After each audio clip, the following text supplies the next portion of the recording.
Meus queridos irmãos e irmãs, nós estamos, ao longo desses domingos, acompanhando o ministério de Jesus, como nos é narrado, transmitido no Evangelho de São Mateus. E nós ouvimos hoje aquela passagem já tão conhecida, em que Jesus acalma a tempestade que batia forte contra a barca onde estavam os discípulos. Nós ouvimos neste relato, nós o ouvimos de modo diferente, em momentos diferentes e segundo, de acordo com o evangelho que nós lemos.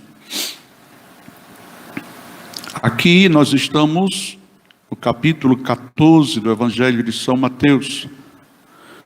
E este capítulo 14, do capítulo 14 ao 17, mostra uma mudança no ministério, na missão de Jesus. Não é uma mudança que mudou a missão de Jesus, é uma mudança da reação das pessoas ao ministério, à pregação, à presença de Jesus. Estes capítulos de 14 a 17, do Evangelho de São Mateus, mostram o momento em que começa a haver uma rejeição maior no meio dos judeus à pregação de Jesus. E os seus adversários, que são os chefes religiosos dos judeus, começam a se tornar mais agressivos, mais claramente hostis a Jesus.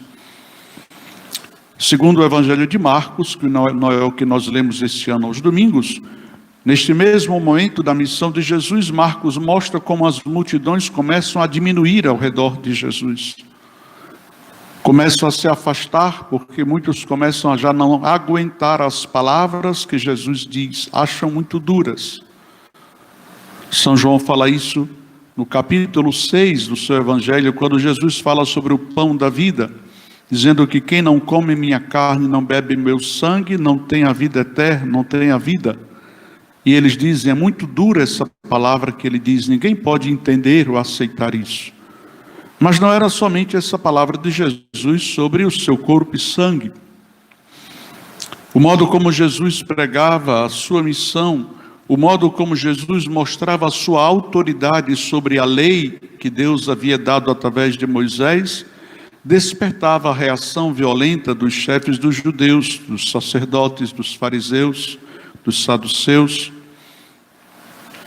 porque Jesus não apenas interpretava a lei como eles faziam e repetindo o que haviam aprendido dos seus mestres, mas Jesus falava com autoridade e Jesus modificava até mesmo a interpretação que os chefes e os mestres dos judeus davam. Jesus interpretava diferente e dizia um modo diferente da lei. Ele chega a dizer que ele, o Filho do Homem, é Senhor também do sábado. Ora, ser Senhor do sábado significa ter a autoridade de Deus, porque sábado era o dia de Deus, o dia santificado para o Senhor. E aí começam a mudar a reação das pessoas. Alguns já têm medo de se aproximar de Jesus, porque veem que se começa a armar uma perseguição contra ele. Outros, como os chefes dos judeus, começam a atacar Jesus e a preparar ciladas e armadilhas para Jesus de modo mais claro e mais frequente. É esta crise na missão de Jesus que São Mateus narra nestes versículos 14 a 17. E nós estamos exatamente começando dentro do capítulo 14. Já ouvimos quando Jesus faz a multiplicação dos pães para aquela multidão, manifestando que Jesus ele é aquele que pode alimentar e saciar além das condições humanas, não somente porque ele foi capaz de, com 5 pães e 2 peixes, alimentar mais de 5.000 pessoas abundantemente, mas porque ele também pode dar um alimento que ninguém pode dar, porque a multiplicação dos pães, neste modo como São Mateus apresenta neste capítulo, aponta para a Eucaristia, para a última ceia. O pão ilimitado, o pão que não se acaba, o pão que alimenta aquela multidão e pode alimentar o mundo inteiro, e alimentar de um modo que nenhum outro alimento é capaz, este pão é o próprio Jesus. É Deus que nos alimenta. Depois de falar da multiplicação dos pães, o Evangelho começa dizendo assim: depois da multiplicação dos pães, Jesus mandou que os discípulos entrassem na barca e seguissem à sua frente para o outro lado do mar, enquanto ele despediria as multidões. Então Jesus, terminado aquele momento, Jesus faz com que os discípulos entrem na barca. Jesus mandou que os discípulos entrassem na barca e fossem na frente para o outro lado do mar, para outra região onde ele iria depois. E diz o Evangelho, enquanto ele ia despedir as multidões. Isso nos faz sentir familiar, não é? A ação, o ministério de Jesus. Não era tão fácil Jesus se desvencilhar, conseguir sair do meio da multidão.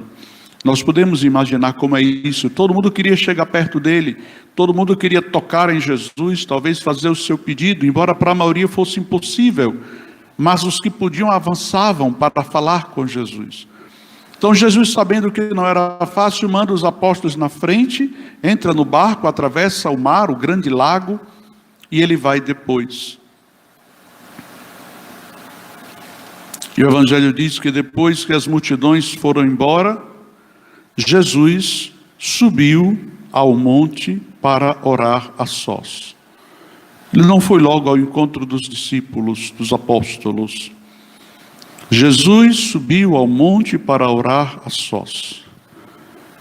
E o Evangelho, embora em pequenas frases, 2 pequenas frases neste versículo, ele insiste, se demora, faz-nos sentir a demora dessa descrição desse momento de Jesus. Jesus subiu ao monte para orar a sós. Uma só frase, mas já diz tanta coisa aqui. Jesus naquele momento, ele queria estar a sós com o Pai. E o que ele faz? Primeiro despede as multidões. Mas na verdade ele já tinha despedido antes os apóstolos, não é? Ele não queria naquele momento estar com os apóstolos. Por mais que ele vivesse o tempo inteiro com eles. Antes de mandar embora as multidões, Jesus manda os apóstolos para ir logo na frente onde ele irá depois. Ele despede os apóstolos. Depois despede as multidões, e agora ele sobe ao monte para orar a sós. Ele podia ter ficado ali, na beira da praia, mas o que ele faz? Ele sobe ao monte. Aqui já o Evangelho indica que Jesus ele faz um caminho para ir ao encontro do Pai. Subir ao monte é aproximar-se, ir para mais perto de Deus. É afastar-se do dia a dia, do nosso cotidiano, das atividades comuns, normais, da correria, da movimentação, da agitação das pessoas. Jesus nos ensina muitas vezes no Evangelho, não falando, mas com o seu modo de agir, que quem quer de fato ter uma vida de oração e de comunhão com Deus, precisa ter a coragem de distanciar-se da agitação. Não adianta inventar, querer aprofundar-se numa relação com Deus, na comunhão com Deus, na oração, numa vida de oração, de mais união e comunhão com Deus, simplesmente tentando e driblando no meio da multidão dos afazeres de cada dia. E aqui não diz que Jesus abandonou todo mundo e ficou morando no monte sozinho, não.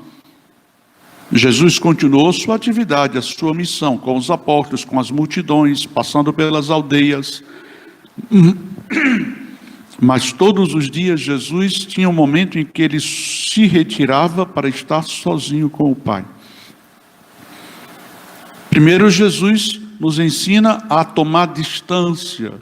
É preciso que cada um tenha o seu tempo de oração e você toma distância das pessoas. Não precisa ir para um mosteiro, ir para o deserto, não sei para onde, para uma montanha.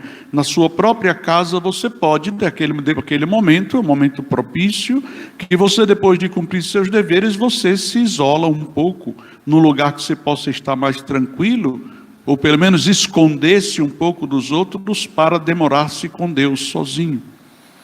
Porque por mais que a gente possa rezar no dia a dia, no meio das atividades, e deve fazer isso, mas para um encontro mais profundo, onde nós possamos estar atentos e perceber o que Deus fala ao nosso coração, é preciso tomar distância, distanciar-se das pessoas, ter a coragem disso, né?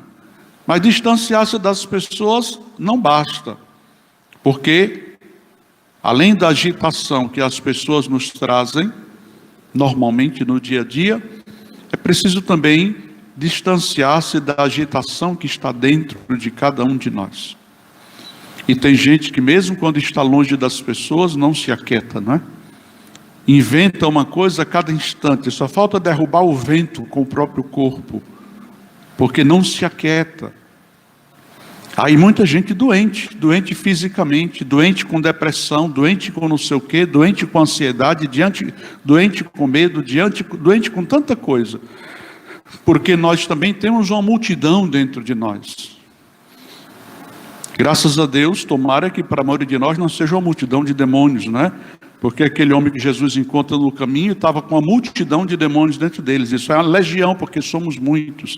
Eu espero que a maioria de nós não tenha uma multidão de demônios dentro de si. Mas tem uma multidão dentro de nós. As pessoas continuam dentro de nós. As pessoas com quem nós tratamos no dia a dia continuam dentro de nós. Porque fica a lembrança do que elas disseram, do que elas fizeram. E quando são pessoas que no contato conosco falam coisas boas e nos trazem o bem, graças a Deus que fica uma lembrança boa, né?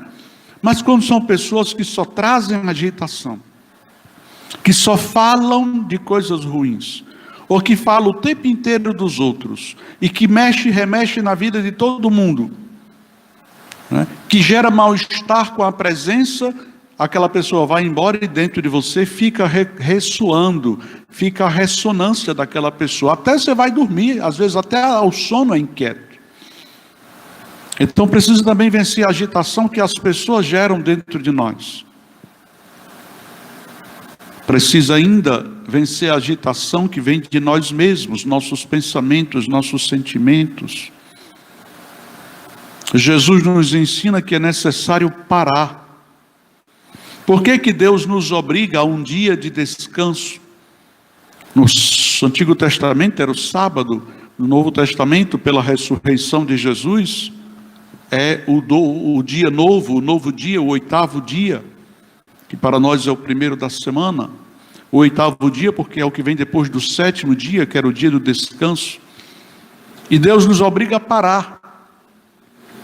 Porque se nós não pararmos, nós não podemos ouvir a Deus. E se nós não pararmos, por isso que não é só trabalhar que é obrigação, descansar também é obrigação. Não querer trabalhar ou trabalhar de modo irresponsável, sem zelo, é pecado. Trabalhar para se matar também é pecado. Não querer repousar o suficiente também é pecado contra a própria saúde. Querer dormir demais além do tempo também é pecado, que termina maltratando a própria saúde. Mas Jesus nos ensina que é preciso parar. Ora, Jesus não era um simples homem. Jesus é Deus feito homem. E mesmo assim ele tinha necessidade de mandar os discípulos na frente, mandar as pessoas saírem e ir para um lugar sozinho. Imagine se nós não temos. Jesus subiu ao monte para orar a sós, para estar com o Pai, para falar com o Pai. Nós precisamos fazer isso com muita frequência. Isso é também condição de saúde. É necessário para a nossa saúde mental, para a nossa saúde espiritual, emocional e física. O tempo do nosso silêncio sozinho com Deus, seja só parado olhando para Deus, né? Olhando para Deus de olhos fechados na sua presença, olhando para Jesus, olhando para a cruz, olhando para a imagem, ou lendo a palavra de Deus, ou fazendo outra oração, mas fazendo um momento de oração com calma. Porque na agitação e na loucura é impossível encontrar a Deus no encontro profundo, extremamente necessário para cada um de nós. Por isso, tantas vezes nos evangelhos, em todos os 4, nos mostra Jesus buscando um lugar sozinho para orar com o Pai. É preciso que na nossa vida haja tempos, momentos, espaços de calma, de tranquilidade para estar com Deus. E é preciso que na nossa vida como cristãos e na nossa vida como homens e mulheres consagrados, as pessoas também sintam essa capacidade, essa experiência de estar sós com Deus. E hoje nós temos muitos meios, não é, de não deixar a multidão se afastar. Jesus bastava mandar embora a multidão, os discípulos, e se retirar para um lugar sozinho. Nós podemos fazer isso, mas as pessoas continuam à distância ainda, né, se intrometendo no nosso estar a sós com Deus. Porque hoje é muito fácil, né? Pelo celular, pelo WhatsApp, o tempo todo, né? Ou então nós vamos orar e levamos conosco a multidão, para estar o tempo inteiro à mercê da multidão através do celular, ou para buscarmos a multidão em vez de buscarmos a Deus. Nós precisamos, e Deus quer que nós tenhamos frequentes momentos a sós com Ele. E para nós, cristãos, e para nós consagrados, é uma obrigação nossa diante de Deus, e uma obrigação nossa em favor das pessoas que têm contato conosco. Jesus sobe ao monte para estar a sós. E na linha seguinte diz, a noite chegou, porque ele era o entardecer. Estava entardecendo, né? Jesus sobe o monte para orar a sós. A noite chegou. Imagine você quantas linhas está dentro dessa pequena frase, né? A noite chegou, ou seja, já tinha passado um bom tempo que Jesus estava ali sozinho. A noite chegou. E Jesus continuava ali sozinho. Ali onde? Ali diante do Pai, sozinho. Escureceu, a noite chegou, e Jesus continuava ali, sozinho, em oração. Enquanto Jesus estava ali, sozinho em oração, a barca, onde estavam os apóstolos, a barca já estava longe da terra. E era agitada pelas ondas, porque o vento era violento e contrário. Veja agora, pelas 3 horas da manhã, Jesus veio até os discípulos. Jesus subiu ao monte, estava tardinha, né? Entardecendo, a noite ia começar. A noite chegou e Jesus continuava ali sozinho, em oração. Ora, a noite chegou. Chegou 3 horas da madrugada, Jesus estava ainda ali, sozinho, em oração. E nós ainda achamos que rezamos muito, não é? Se não for muita gaiatice nossa, é muita falta de fé. Jesus não precisava disso, ele era Deus. Ele não tinha Deus com ele, não, ele era Deus. Estando aqui na terra sendo homem, ele continuava sendo Deus. No entanto, ele queria estar a sós com o Pai desde a tardinha, porque mandava a multidão embora antes do sol se pôr, antes de escurecer, não tinha luz elétrica, né? E estava ali até as 3 da madrugada.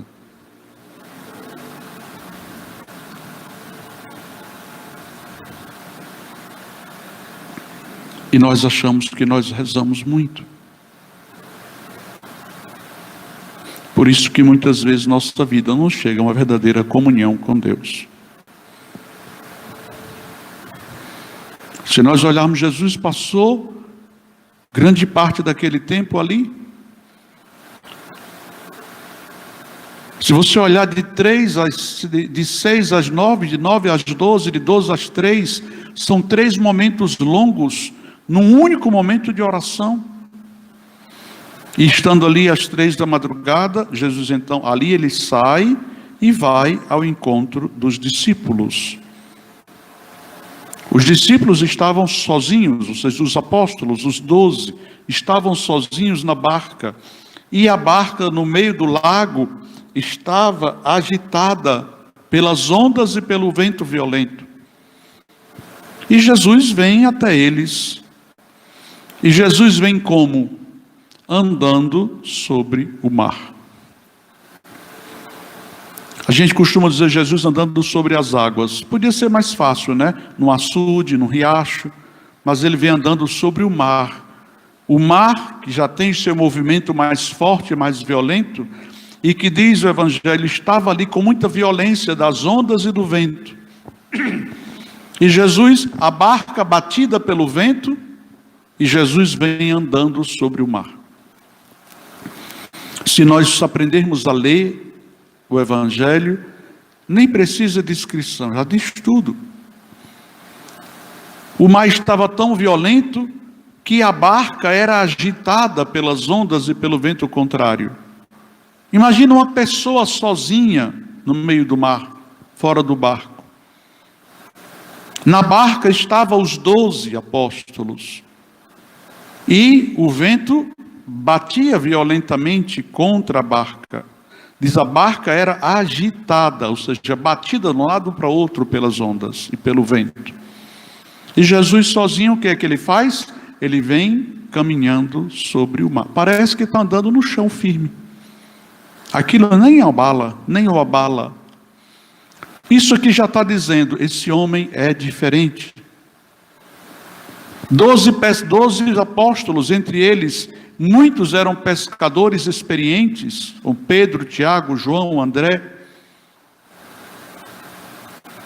São Marcos diz que os apóstolos estavam agitados e amedrontados. Aqui não, São Mateus só diz que a barca era agitada pelo vento. Não fala ainda do medo deles.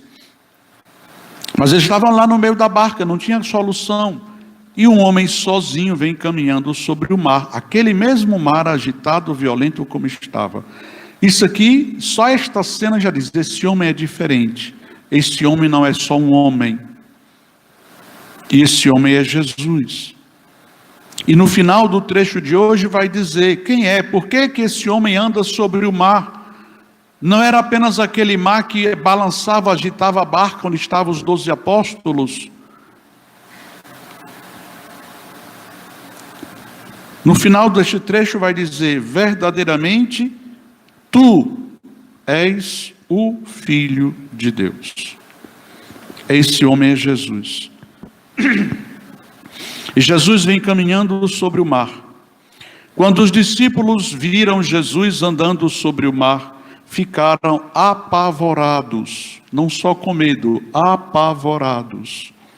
E disseram, é um fantasma. E começaram a gritar de medo.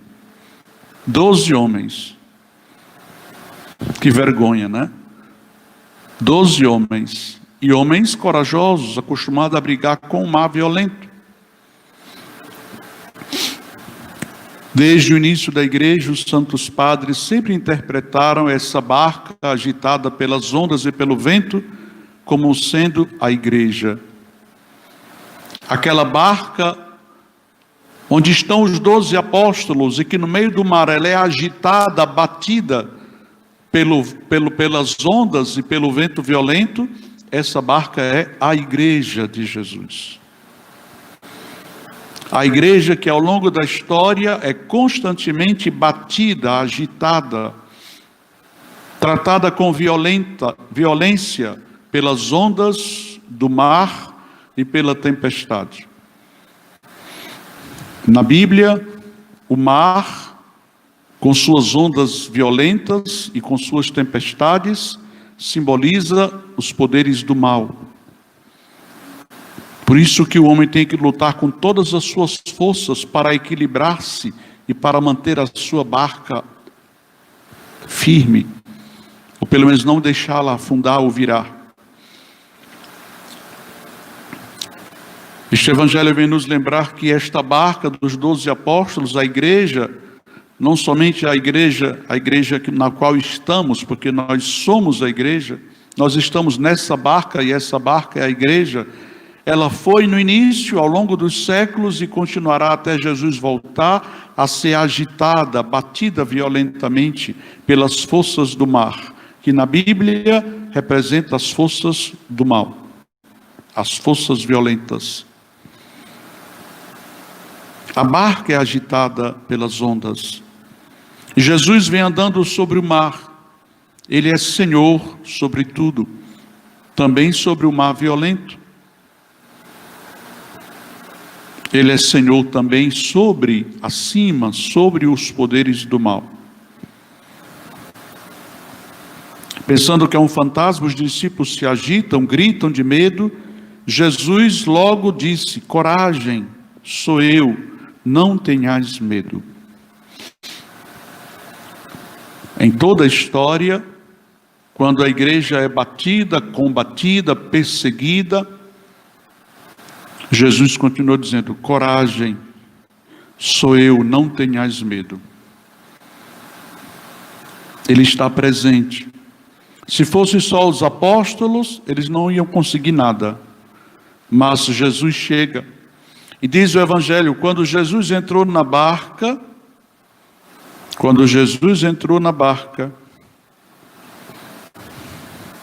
Jesus, assim que subiram no barco, porque agora fala de Jesus e Pedro, o vento se acalmou. E quando Jesus diz: coragem, sou eu, Pedro diz: Senhor, se és tu mesmo, manda que eu vá ao teu encontro caminhando sobre a água. A gente logo interpreta isso aqui como sendo petulância, não é? De Pedro, petulância de Pedro, ousadia de Pedro. Ele também quer demais, agora ele quer ser igual a Jesus. Não, não é necessariamente isso não. Ele vê que o mar está violento, mas agora que ele sabe que é Jesus que vem andando sobre o mar, ele diz: eu posso também andar sobre o mar. E é isso que o Evangelho quer ensinar. Se é com Jesus, pode. Pedro aqui não é enxerido, não é ousado, não é? Pedro aqui se enche de confiança, porque se é Jesus, se és tu, Senhor, ou seja, ele estava em dúvida, né? Porque pensava que era um fantasma. Senhor, se és tu, manda-me ir ao teu encontro caminhando sobre o mar. Jesus diz: vem. Pedro imediatamente desce da barca e começa a andar sobre a água em direção a Jesus. Tem fé ou não tem? Tem. Muita fé em Jesus. Ele sozinho nunca iria fazer isso. Ele fez porque ele confia que Jesus tem o poder. E ele confiava que Jesus tinha o poder, inclusive sobre as forças do mal, do mar. Mas então por que Pedro afunda? Porque não basta ter fé. É preciso não se afastar da fé. Pedro desceu da barca e começou a andar sobre a água em direção a Jesus. Mas quando sentiu o vento, ficou com medo e começou a afundar. Porque, sentindo o vento forte, de repente, por um momento, ele esquece que está ali quase ao alcance da mão de Jesus e o vento fala mais alto. E ele não pode nada contra o vento e contra as ondas. Começa a afundar. Nós, a igreja, cada um de nós, sem Jesus, nós não podemos nada contra as forças. Mas Pedro tinha fé. Quando ele vê que começa a afundar, ele não se desespera. Ele grita: Senhor, salva-me. Ele sabia a quem pedir. Isso tudo o Evangelho está ensinando para nós, para a igreja. É assim que deve ser, no meio das ondas violentas, nós devemos dirigir o olhar para Jesus e gritar: Senhor, salva-me.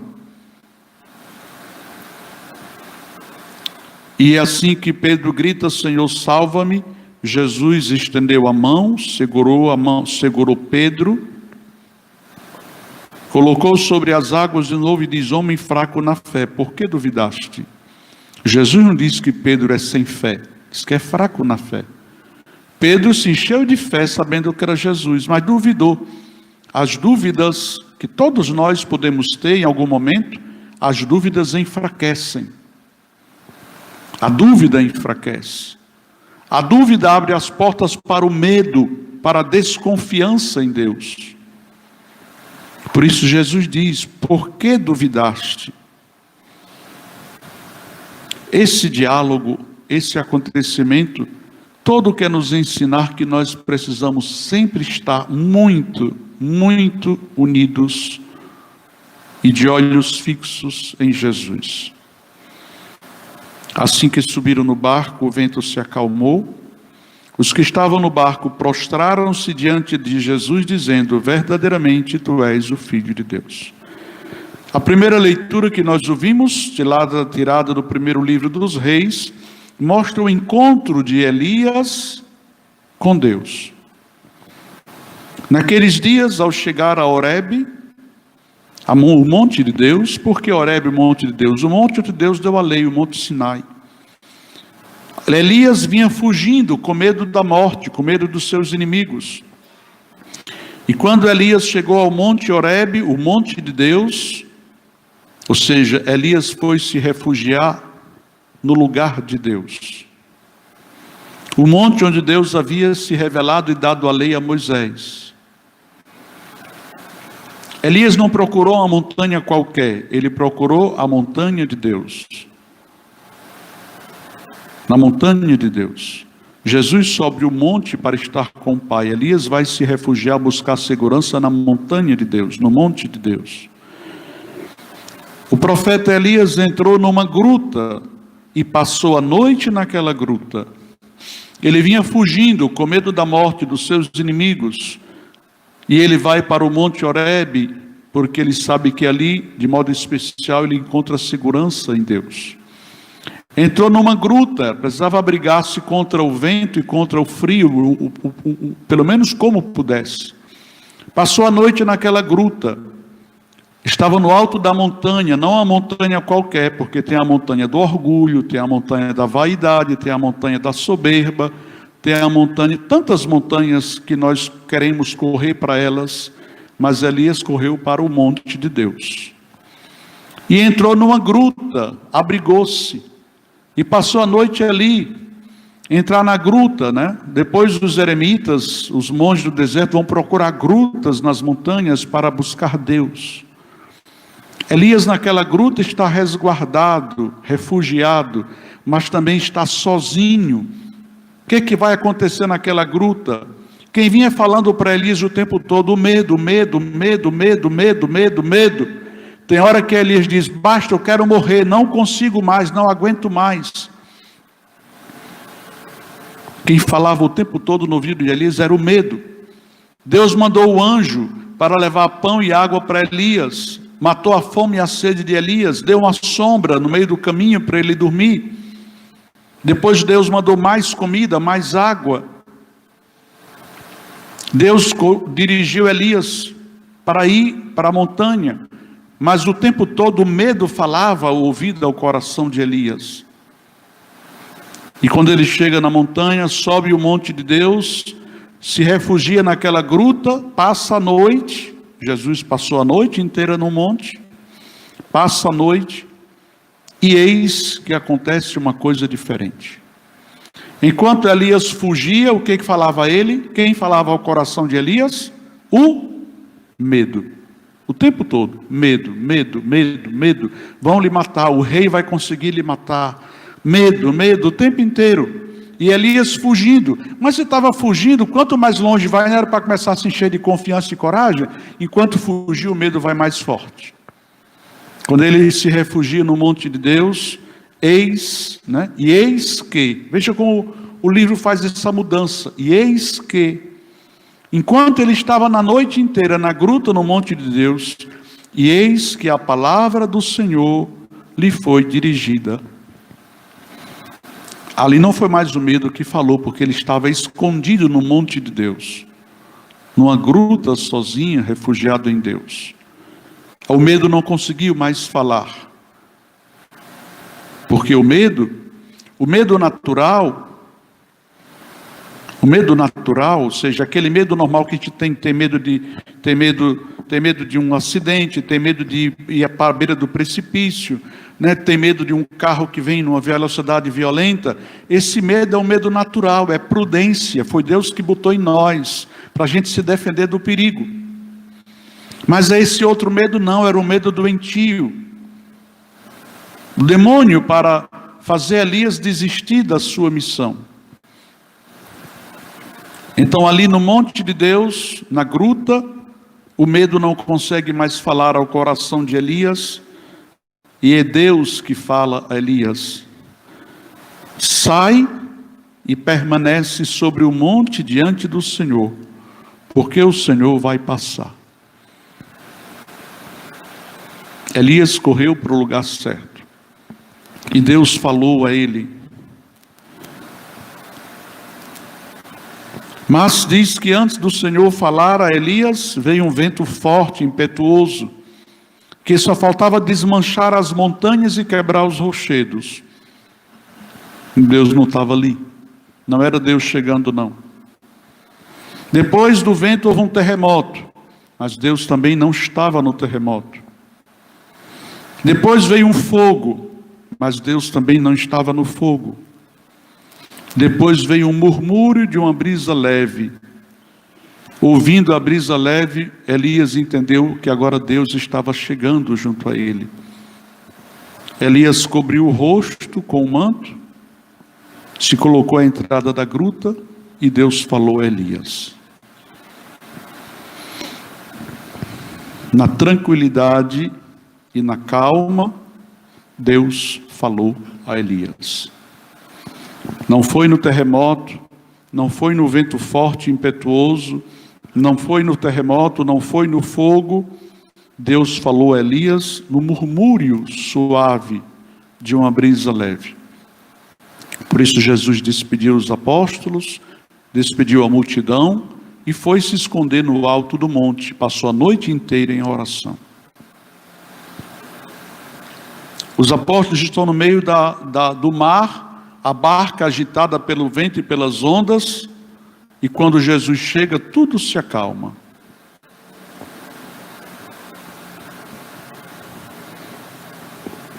No meio de todas as dificuldades e situações, ao invés de fugir e ser atormentado pelo medo, Deus nos chama a procurar o seu monte santo.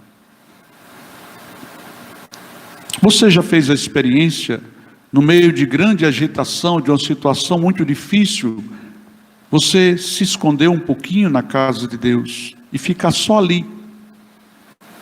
Não é estar correndo de um lado para o outro, rodando, girando, pulando. Não, sentar e ficar ali. Só ficar ali. Depois de poucos minutos você vê como a calma começa a se instalar no seu coração. É na tranquilidade e na calma que Deus fala ao nosso coração.